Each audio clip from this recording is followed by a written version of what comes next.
All right, ladies and gentlemen. So with this one, here's what we're going to be doing. So I am going to be taking this riser, and you can see how inside it's quite dry, but on the end it was epoxy. Now, when you look inside, you can see I didn't thin the epoxy and soak the wood in it like I recommended to you guys. And the reason I did was because it'll break apart if you don't. Now, you can do this with thinned epoxy, or you can do it another way. Now, partly because doing this with thinned epoxy is really awkward at this juncture, I'm going to do this, and I didn't have any thinner. Don't forget, epoxy is cheap. Thinner is not as cheap. I can get the epoxy at the dollar store, dirt cheap, guys. Glue, same thing, dollar store, dirt cheap. So what we're going to do is we're going to pop this little sucker off. Now, you're going to pop the cap, because underneath there is this. Now, on some of these, if you look carefully at the end, there will be a sharp bit, or if you look down in the lid, there will be a sharp bit. Quite often, they give you a poker, okay? But what I actually recommend is this. Take this guy and push it in there. You might think, not so much. You're better off using any kind of really sharp thing. I actually am kind of sad they didn't give us anything to do it with, but I have a bunch of stuff here that I can use. So I'm just going to use this little point, pop it, wipe the excess off right away. Now screw on our little cap.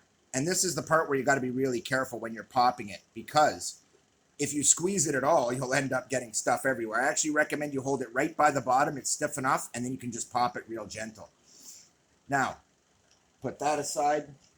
I'm going to come into here, and I'm just going to start laying up glue. Now, what you'll see is that it'll soak in pretty quickly into the wood here, and that is actually my goal. I'm not trying to glue it together so much. It's together. It's solid. It's one piece. But there are cracks. There are broken spots. There are spots where I would really like to get some glue in there and harden things up, guys. Any excess that gets onto my riser, I'm going to wipe that off instantly. I do not want it on my riser itself, guys, but I do want it in places like this, right along the edge. I'm going to take care of any seams I see. I'm going to nip it and give it a little bit of CA glue just to keep that wood solid for years to come, because otherwise it really won't be. And that's the real trick. You want this to be as solid as possible. Now, I'm going to continue this and use this whole tube here, guys. Like, I ain't shy, okay? Now, I'm going to leave it sit so it can drip, and I'm just going to finish using the rest of this tube here just to make sure there's lots. Now, in the end, all I want to do is get it all over the place. So I know that it might still drip, so I'm going to put it over something where it can drip, and I'm going to flip it upside down, and I'm going to leave it for a minute. Why? Because I want any of it that's still liquid, which it will be, dripping down back along here. You can see it right here. See it dripping a little bit? Well, that's good. It basically just means that I'm going to run it all this way and let it pool at the bottom, and then I'm going to turn it around and let it all drip off. And that is what I want.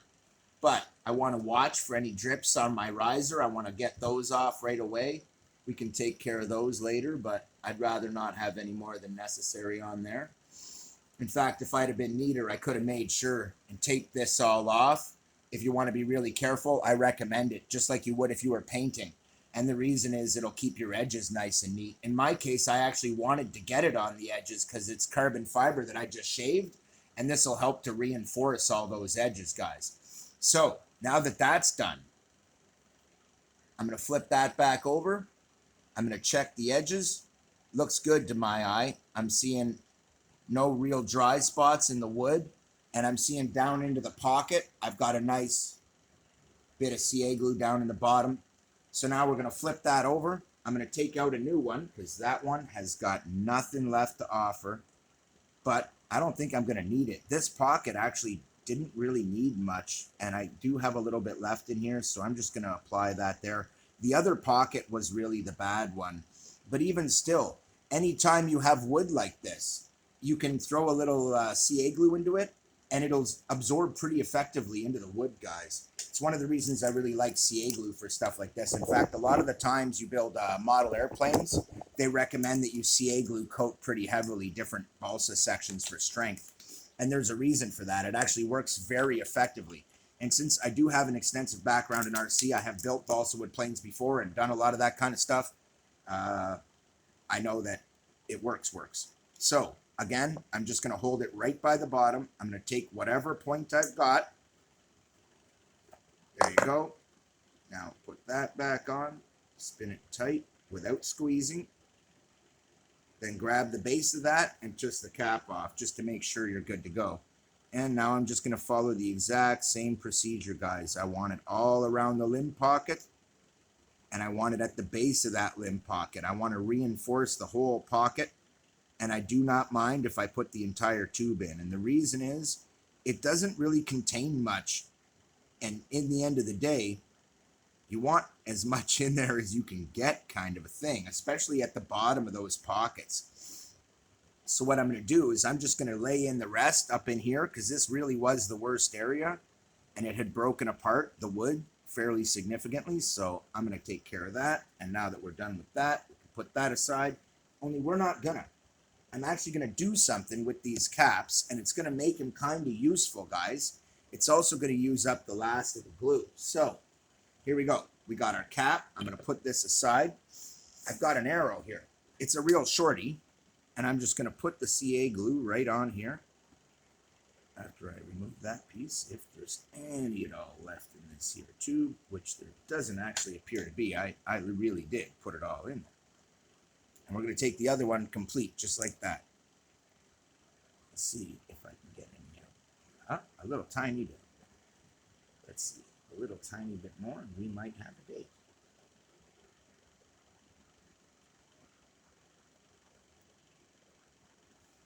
All right, so clearly that's not enough. And this is why I bought the 4 small tubes, because you never know how much you're going to need. And at this point, if I had to stop, I leave myself with a brand new tube instead of a whole or half a quarter or a quarter of a tube that's broken, or that ends up drying out on you because you don't use it. I can leave that one brand new and it'll be just fine. I had planned to do a couple different jobs today, and this is one of them. So I'm going to take this, and we're just going to slip that right on like a cap, just like that. I'm going to try and get it straight, and now I'm just going to leave it just like that, and I'm going to let it dry.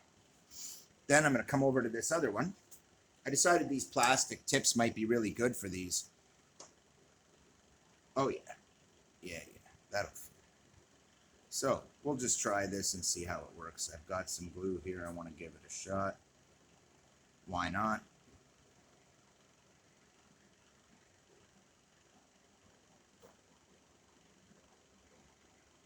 Nah, that's no good. You got to do it like this, so it's got room to sit on top. And I should have just done it on the bare shaft, apparently, because I had some heat shrink material on here, but I figure it'll keep it intact. Okay, that looks good, actually. As long as it's, oh yeah, this stuff is sticky. When it's done, it'll hold.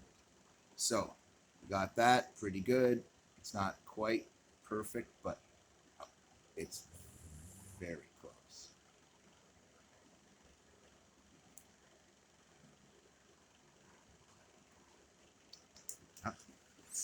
Maybe I put too much. But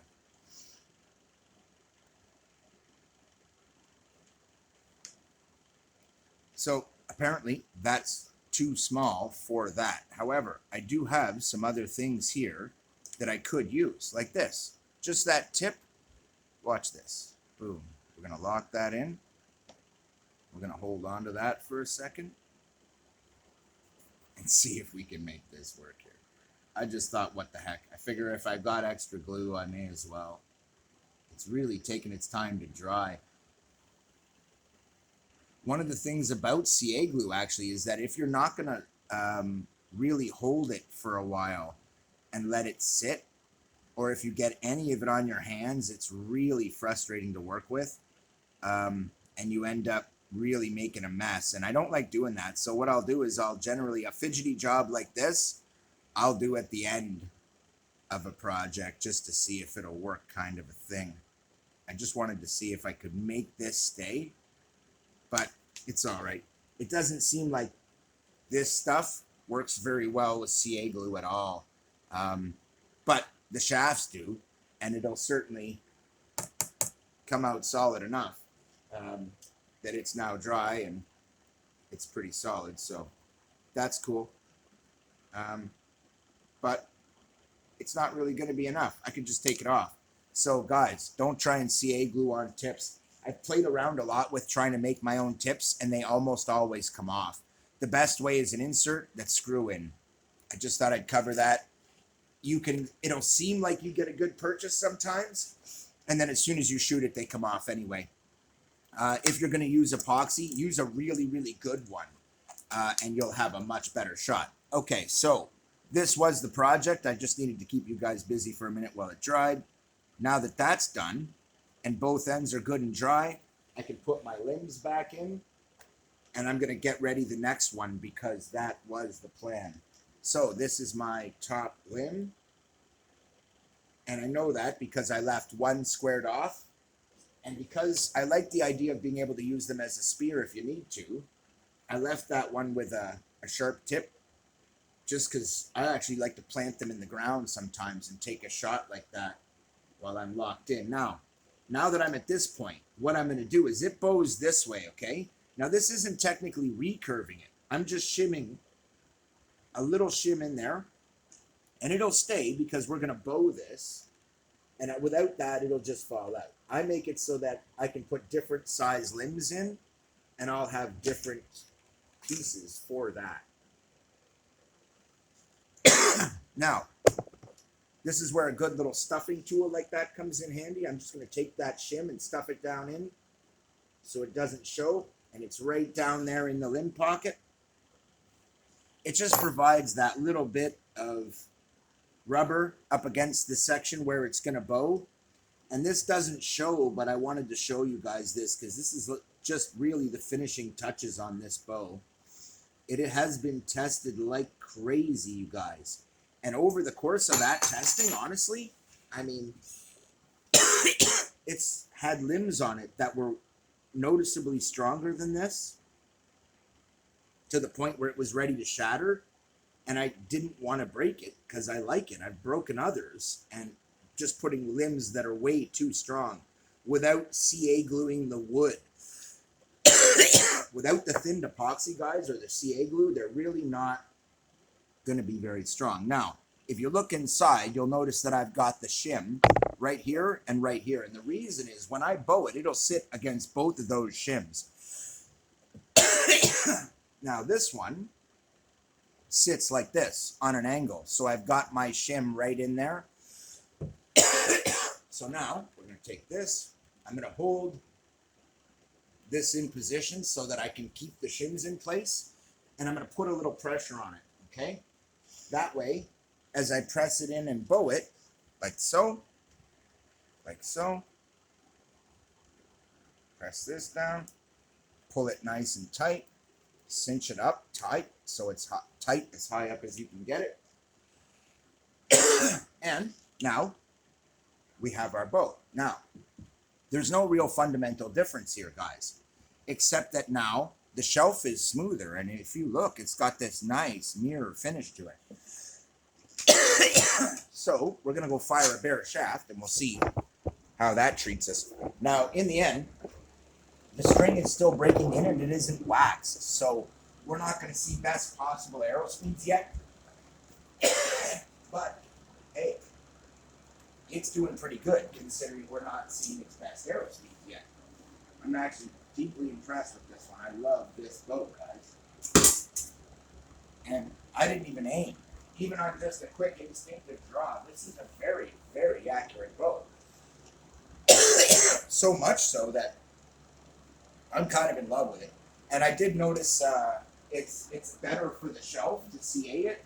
The raw wood has all these little pores, and you're going to get better arrow speed and more consistency if you just treat the shelf. Now, I don't have a knock on this yet, and my grate sight is now 6 inches rather than the 8 it was when I originally built it, but I didn't actually shorten the string.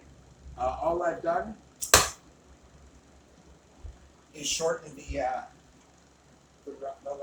limb length by 1/2 inch each limb, and then I checked it, and it was much better, and then I did it by 1/2 inch again. So each limb is a full inch shorter, and the overall length of the bow is right at 49 inches. It comes out at 37.5 pounds at a 30-inch draw, and I draw at 29 max. Just because these are 29.5-inch arrows, total length. Now I'm not aiming, I'm just instinctive drawing, and I'm really liking the way this is shooting. Very smooth, very tight.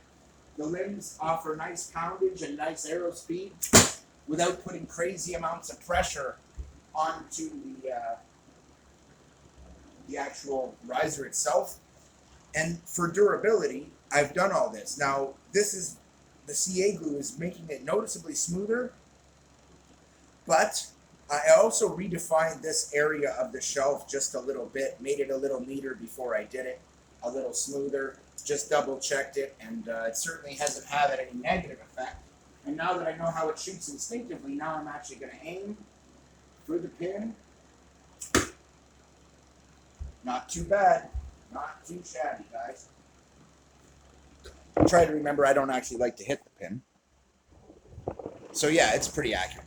And this is a worked air shaft. And like I've always said, you know, like I've always kind of known since I was young when I got trained as a boyer, if a bow is really good, it should be able to fire wherever you want, for one, without getting thrown out of whack. Like, I should be able to aim left, and it should be just as accurate as when I aim to the center.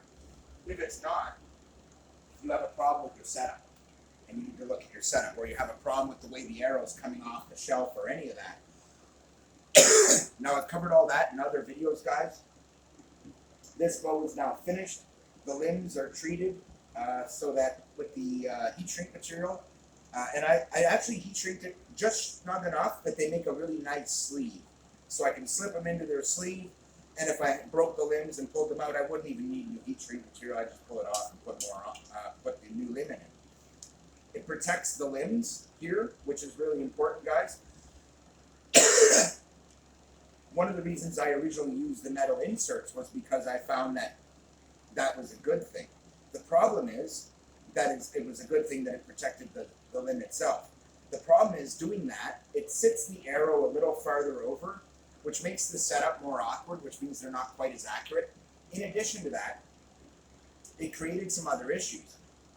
For one, maintenance-wise. Once that's epoxied in there, it's really, really hard to get it out. And they're not that strong. I busted one right in half, and it was buried in this. I don't know if that video will go up, but I did record that in one of the videos, and, you know, it broke. It shattered pretty hard, and it's just one of those things, guys. In the end, the limbs were too short, and they were putting it under a lot of pressure. And I like high poundage bows, and I've been doing a development process.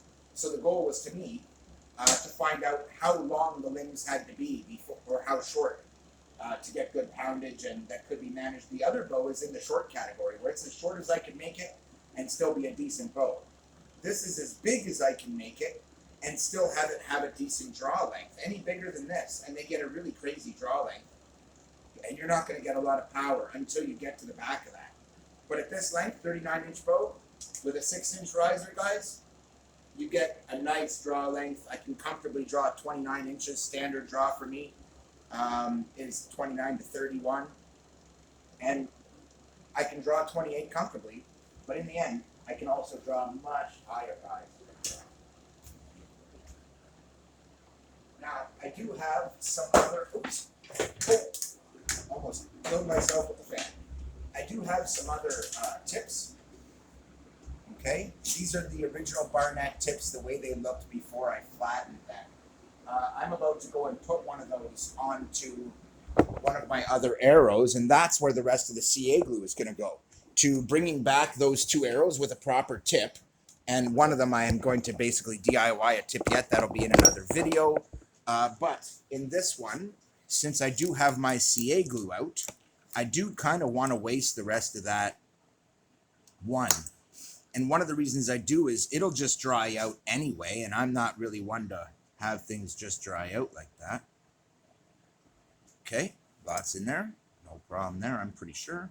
So now we take the arrow we want, and I actually want a short arrow for this, not a long arrow, believe it or not. And I don't even know if it's going to fit.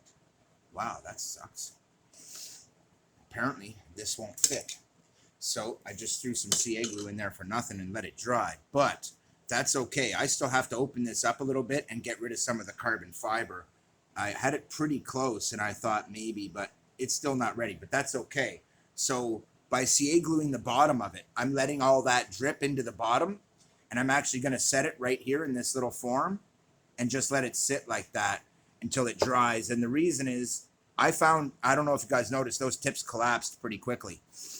And when they collapse, they punch through. And when they punch through, they do more damage to the target. They're good against the targets I designed them for because they just bounce off. But against the targets I use now, they'll punch through. And they'll rip big holes in them, and I don't like that. So the next step, now that I've treated this bow, and I'm very satisfied with it, I love it, it's awesome. I've got a couple more projects in front of me, and one of them is the other riser bow, and the riser is good. I did the same thing here, and you can see the metal insert that's inside of this, guys. It used to have one in both, but I had the same problem with this one, where one of the metal inserts broke, and I had to remove it. And when I had to remove it, it was a bit of a nightmare to get out. So my plan has changed, and now I'm going to leave this on this limb, even though I can remove it. It's actually pretty stiff. And I have the limbs covered as well in the heat shrink material, just like this, so that it doesn't make contact. And the same for the same reason. It's right in here, right? So we're going to do the same thing because this is a lot of open wood, guys. And you want to cover this. Now, I've already checked the shape of it repeatedly. I've done a good job. It's a nice shelf. It works really, really good. So in this one, though, it's the slightly lighter one. So I'm not going to worry too much about getting every square millimeter of the pocket. I just want to put a good amount in there and make sure that it's reinforcing it to some degree. And it'll get right into that wood, you guys. You got no worries there. CA glue does a really great job of soaking itself into wood. So now I'm going to flip it over, and I'm going to hit the back side of this because I've got a crack right there I don't like the look of. And I've got some other stuff right here. So that should be just about good. I can see thoroughly I've soaked the areas that I had interest in. That's all good. Now I'm going to flip it around. I'm going to wipe off any excess. And there we go. Okay, now I'm just going to let it sit and dry. And we are good to go. I like to just kind of pat off any excess, make sure I'm not leaving any on it. Believe me, I'd rather have it on my work pants than on anything else. So now we're going to leave that aside. Now that doesn't seem like I've done much there, but it's been my experience that that'll pretty much double the strength of weak wood, like literally. And so at this point, I should be able to put a 45 or 50 pound bow together without these breaking. But again, you want to let them thoroughly dry. And in this video, I'm going to give you a little teaser of my next project. These are going to be some of the risers, and they are quite nice. They're sick. And this came out really nice. I'm really loving this quiver. And so I wanted a couple of pieces to match it, and there they are. They look pretty good, I think, and they match it pretty well. So I'm going to go through that process later today and make myself some wood blocks. Stay tuned for those. Like, share, and subscribe, and I will show you how to make really cool stuff really cheap. Also, I have ordered another dozen arrows. Guys, I have more good news. I bought the same arrows, but instead of 29-inch, I got them at 28. And really good part, they were 27 bucks after tax and shipping. Cheers to AliExpress, guys. That being said, I've got some more work to do, but what I like to do with the epoxy is that's what I use to actually secure them. That is the wood blocks that are inside, and some of them like this have a deep, deep block where it actually runs the whole length, and it is one solid wood block. It's just not drilled through all the way. I found doing it like this gives it better weight in the hand, and it's quite nice. That being said, I love these bows, guys. And now that I've strengthened this, I can put my stronger limbs on either of these risers without destroying them. Little tip there. That's it for this one, guys. See you in the next one. Keith out.